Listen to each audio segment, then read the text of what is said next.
ஆண்டவர் உங்களோடு இருப்பாராக.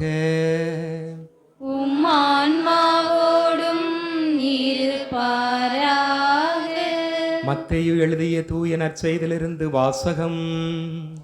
ஆண்டவரே, மாற்றி உமக்கே. அதிகாரம் 9. இறை வார்த்தைகள் 35 10 அதிகாரம் 1 மற்றும் 6 8 வரை. இயேசு நகர்கள் சிற்றூர்கள் எல்லாம் சுற்றி வந்தார். எங்கும் அவர்களுடைய தொழுகை கூடங்களில் கற்பித்தார். விண்ணரசை பற்றிய நற்செய்தியை பறைசாற்றினார். நோய் நொடிகள் அனைத்தையும் குணமாக்கினார். திரண்டிருந்த மக்களை அவர் கண்டபோது அவர்கள் மேல் பரிவு கொண்டார். அவர்கள் ஆயிரல்லா ஆடுகளைப் போல அலைகழிக்கப்பட்டு சோர்ந்து காணப்பட்டார்கள். அப்பொழுது அவர் தம் சீடரை நோக்கி, அறுவடை மிகுதி, வேலையாட்களோ குறைவு. ஆகையால் தேவையான வேலையாட்களை தமது அறுவடைக்கு அனுப்பும்படி அறுவடையின் உரிமையாளரிடம் மன்றாடுங்கள் என்றார். இயேசு தம் சீடர் 12 தம்மிடம் வரவழைத்தார். தீ ஆவிகளை ஓட்டவும் நோய் நொடிகளை குணமாக்கவும் அவர்களுக்கு அதிகாரம் அளித்தார். இயேசு 12 அறிவுரையாக கூறியது, வழி தவறிப்போன ஆண்டுகளான இஸ்ரேல் மக்களிடமே செல்லுங்கள். அப்படி செல்லும் பொழுது விண்ணரசு நெருங்கி வந்துவிட்டது என பறைசாற்றுங்கள். நலம் குன்றியவர்களை குணமாக்குங்கள். இறந்தோரை உயிர் பெற்றெழச் செய்யுங்கள். தொழுநோயாளரை நலமாக்குங்கள். பேய்களை ஓட்டுங்கள். கொடையாக பெற்றீர்கள், கொடையாகவே வழங்குங்கள். ஆண்டவரின் அருள் வாக்கு. கிறிஸ்துவே, உமக்கு புகழ். இறை இயேசுவில் பிரியமான சகோதர சகோதரிகளே, இன்றைய முதல் வாசகத்திலே நாம் அருமையாக வாசித்தோம். இறைவாக்கினர் எசாயா 30 அதிகாரம் 19 வசனம். சீயோன் வாழ் மக்களே, எருசலேமில் குடியிருப்போரே, நீங்கள் இனி ஒருபோதும் அழமாட்டீர்கள். ஆண்டவர் உங்கள் மீது அருள் கூறுவார்.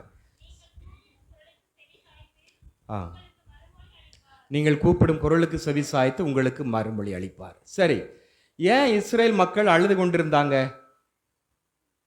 நம்ம எதுக்கு அழுறோம்? நம்ம ஏதாவது கஷ்டப்பட்டா, ஏதாவது இழப்பு, ஏதாவது பண நெருக்கடி, என்ன ரொம்ப கஷ்டம் அப்படின்னா நம்ம அழுவோம்.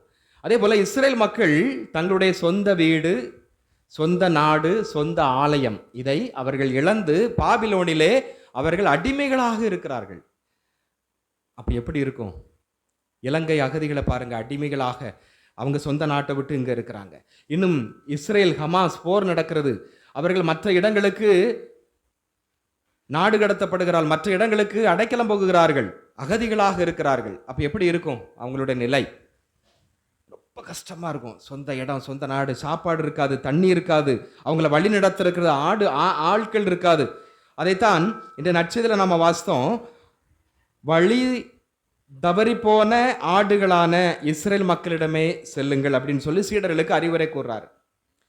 அதே போல ஆண்டவர் மக்கள் ஆயரில்லாத ஆடுகளை போல அலைகழிக்கப்பட்டிருந்தாங்க. இதே போலதான் இஸ்ரேல் மக்கள் அங்கு இருந்தாங்க பாபிலோனில். நல்ல வழிகாட்டிகள் கிடையாது. அப்போ அவர்கள் மீது பரிவு கொண்டார். அப்போ ஆண்டவர் இயேசு மெஸ்ஸியாவினுடைய வருகை, மீண்டும் நீங்கள் சொந்த நாட்டிற்கு திரும்புவீர்கள், அப்பொழுது மெஸ்ஸியா வருவார், பிறப்பார். அப்பொழுது உங்களுக்கு அழுகை இராது, உங்களுடைய கஷ்டம் எல்லாம் நீக்கப்படும். எசாயா 25:7-8. எசாயா 25:7-8. துன்பத்துகளை தூக்கி எறிவார், உங்கள் முகத்தை மூடியுள்ள முக்காட்டை அவர் அகற்றி விடுவார். அப்போ துன்ப துயரங்கள், வேதனைகள், பாவங்கள், இன்னும் பல்வேறு விதமான நெருக்கடிகளால், விரக்தியினால் மனம் உடைந்து போக இருக்கக்கூடிய அந்த முக்காடை தூக்கி எறிவார். துன்ப துகிலை அவர் தூக்கி எறிவார். எல்லா முகங்களிலிருந்தும் கண்ணீரை அவர் துடைத்து விடுவார். அப்போ ஆண்டவர் உங்களுடைய இனிமேல் அடிமை நிலை வராது, இனிமேல் சாவு இராது, இனிமேல் துன்பம் இராது, எந்த விதமான நெருக்கடியும் இராது, கவலை இராது, கண்ணீர் இராது. உங்கள் கண்ணீரை அவர் துடைத்து விடுவார் என்று ஆண்டவர் சொல்லுவதை நாம் பார்க்கின்றோம். எசாயா 30:18. கருணை காட்டுவதற்காக ஆண்டவர் காத்திருப்பார். அப்போ ஆண்டவர் உங்கள் மீது கருணை காட்டுகிறார். இந்த நற்செய்தியில நாம் வாசித்தோம், ஆயரில்லாத ஆடுகளைப் போல இருந்தால் ஆண்டவரே அவர்கள் மீது பரிவு கொள்கிறார். அப்ப இப்படிப்பட்ட மக்களுக்கு ஆண்டவர் பரிவோடு கருணையோடு அவர் செயல்படுவதை நாம் பார்க்கின்றோம். திருப்பாடல் 103:8, ஆண்டவர் இரக்கமும் அருளும் கொண்டவர். அப்ப ஆண்டவர் அந்த நாம் கஷ்டப்படுகின்ற மக்களுக்கு அவர் இரக்கம் அருள் கொண்டவர். திருப்பாடல் 145:9,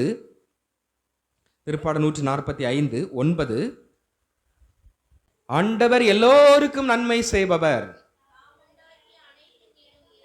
தாம் உண்டாக்கி அனைத்தின் மீதும் இரக்கம் காட்டுபவர். அப்ப பாத்தீங்களா, அப்போ நாமளும் இஸ்ரேல் மக்கள் போல நாடு கடத்தப்பட்டு சில நேரத்தில் இருக்கலாம்.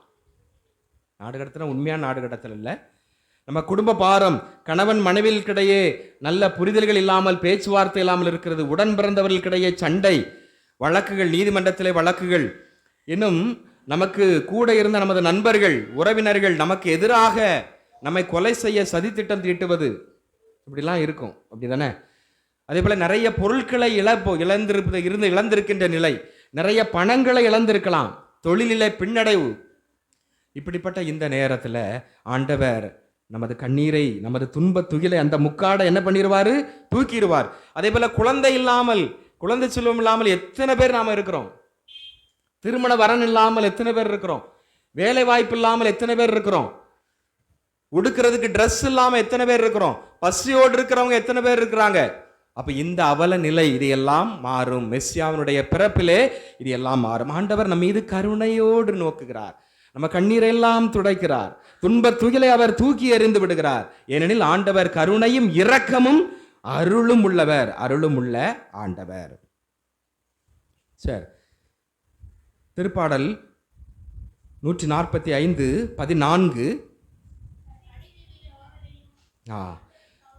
தடுக்கி விழும் யாவரையும் ஆண்டவர் தாங்குகின்றார், தாழ்த்தப்பட்ட யாவரையும் அவர் தூக்கி விடுகின்றார். அப்ப நாம தாழ்த்தப்பட்ட நிலையிலே இருந்தாலும், மற்றவர்களால் தாழ்த்தப்பட்டாலும் ஆண்டவர் உன்னை தூக்கி விடுவார்.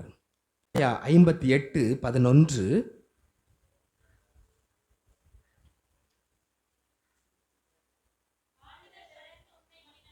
ஆண்டவர் தொடர்ந்து உன்னை வழி நடத்துவார், வறண்ட சூழலிலே அவர் உனக்கு நிறைவளிப்பார். உன்னுடைய வாழ்க்கை வறட்சியாக இருக்கும் பொழுது அவர் நிறைவளிப்பார்.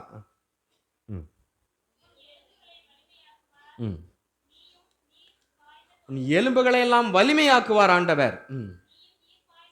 நீர்ப்பாய்ச்சலான தோட்டத்தை போலவும் ஒருபோதும் வற்றாத நீரூற்றை போலவும் நீ இருப்பாய் என்று ஆண்டவர் நம்மை வழி நடத்துகிறார். அப்ப நாம நாடு கடத்தப்பட்டு அடிமைகளாக நமது வாழ்க்கையிலே ஒரு புயல், ஒரு வெள்ளம், ஒரு இடுக்கண் வேளையிலே ஆண்டவர் நம்மை அவர் தேற்றுவார். நீர்ப்பாய்ச்சலான தோட்டத்தை போலவும் வற்றாத நீரூற்று போலவும் நம்மை என்றுமே வழி நடத்துவதாக ஆண்டவர் சொல்லுகிறார்.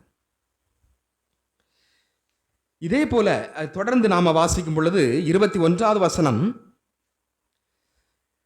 எசாயா 30:21, இதுதான் வழி, வலப்புறம் இடப்புறம் எந்த பக்கம் சென்றாலும் இதுதான் வழி, இதில் நடந்து செல்லுங்கள், பின்னிருந்து உங்கள் செவிக்கு வழி நடத்தும். அப்போ நாம என்ன பேசுவது, என்ன செய்வது, ஒரு குடும்பத்துல பிரச்சனை வரும் பொழுது நம்ம எப்படி நடந்துகிடுறது என்று நமக்கு தெரியாது, எந்த வழியை பின்பற்றுவது. அப்ப ஆண்டவர் பின்னால இருந்து ஒரு குரல் கேட்கும், இதுதான் வழி, இதன்படி நீ செல் என்று கேட்கும். திருப்பாடல் 23:4, திருப்பாடல் 23:4,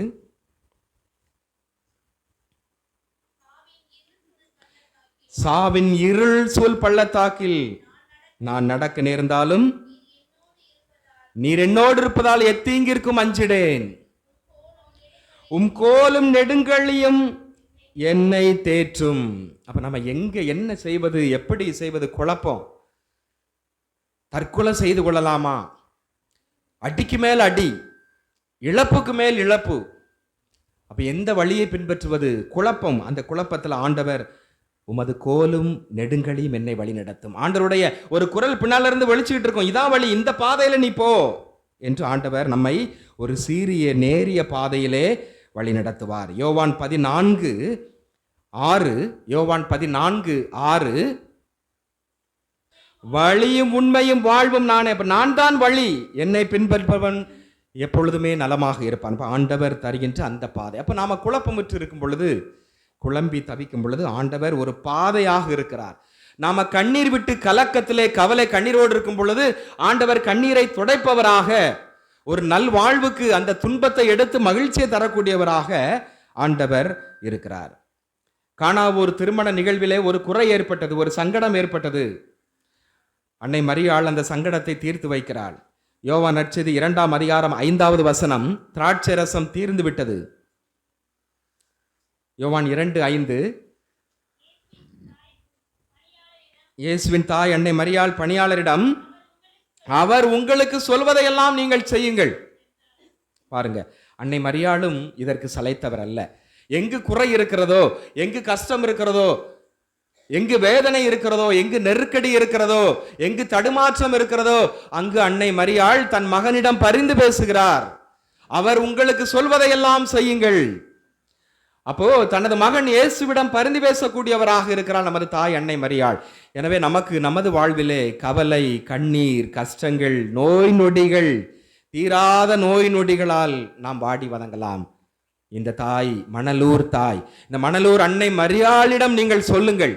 இந்த மணலூர் அன்னை மரியாள் ஜெபமாலை தாய் தன் மகனிடம் சொல்லுவாள். எனவே நமது குறை நீங்கி நிறைவாக நீங்கள் இந்த இடத்தை விட்டு செல்லுவீர்கள். அன்புக்குரியவர்களே, அது எந்த மன்றாட்டாக இருந்தாலும், எந்த குறையாக இருந்தாலும் இந்த தாய் தீர்த்து வைக்க முடியும். ஏனெனில் இந்த தாய் என்னுடைய வயிற்றிலிருந்து வந்தவர் தான் நமது ஆண்டவர் இயேசு கிறிஸ்து.